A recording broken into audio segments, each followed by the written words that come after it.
PLC analyzed their current instruction and implemented Lindsay's recommended moves. First stop. The kindergarten teacher is beginning her whole class phonics lesson with a short phonemic awareness activity on blending sounds into words. She has established instructional routines, elicits choral responses, and monitors student performance and gives feedback to the class. In the debrief, she explains that phonemic awareness is also embedded in decoding and encoding activities. Second stop. We are now entering a first-grade class to observe the teacher's whole class phonics lesson from a research-based program recently adopted by the district. First, the teacher briskly reviews previously taught letter-sound associations and CVC words.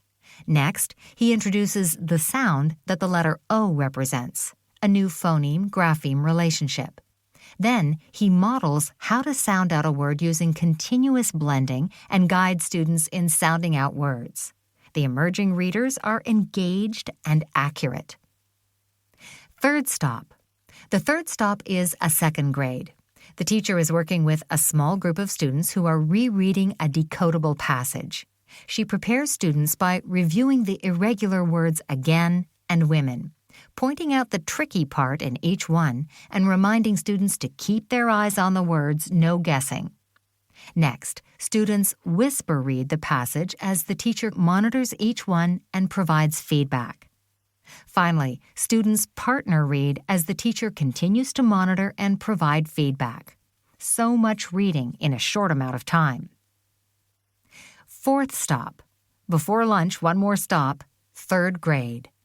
The students are gathered on the rug. The teacher is perched on a stool, and the nearby wall is covered with all things oceans. Covers of books about oceans, a world map with oceans highlighted, ocean word lists, and an ocean facts poster. To launch the new book, the teacher reads its title and analyzes its cover with the students. Next, he introduces the term nautical. As the teacher reads the book, he stops and asks questions.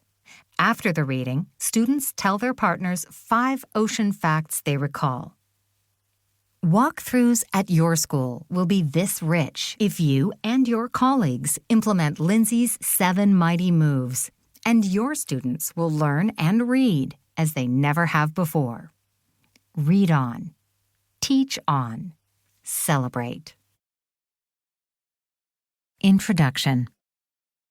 If it hadn't been for my son's struggles, I don't think I would have ever fully learned the things I know about teaching reading. I'd known from the time he was very young that learning was difficult for him but was unsure what to do. I read to him daily from the time he was a baby and had tried all the techniques I was taught in college and my early days of teaching. Nothing seemed to help. When he entered kindergarten, I felt a sense of desperation when I realized that I, a teacher, had no idea how to help him. Eventually, he was diagnosed with severe dyslexia and depression. I didn't realize the depths of his pain until months later when he began sobbing regularly about his reading struggles. I held him in my arms, trying to comfort him as he shared harrowing thoughts. I soon discovered that my son was not alone. Many people who struggle to read, young and old, grapple with the same feelings of inadequacy. The ability to read is so tightly connected to how we feel about ourselves. Literacy leader Tracy Whedon said, "When we read, we can think critically, we can make decisions, we can shape change."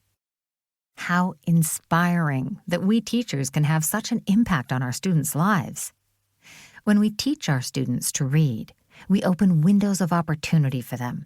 But that can only happen if we consider the needs of all students, keep our expectations high, and provide them with the skills to become literate members of society. My son's diagnosis sparked a flame inside me to find out all I could about dyslexia and effective reading instruction for all students, those with dyslexia and those without it. I needed to help him, and I needed to prevent other children from experiencing the shame and embarrassment that he did. So I learned all I could about the science behind reading and began to rethink the strategies and methods that I had been taught. The more I learned, the more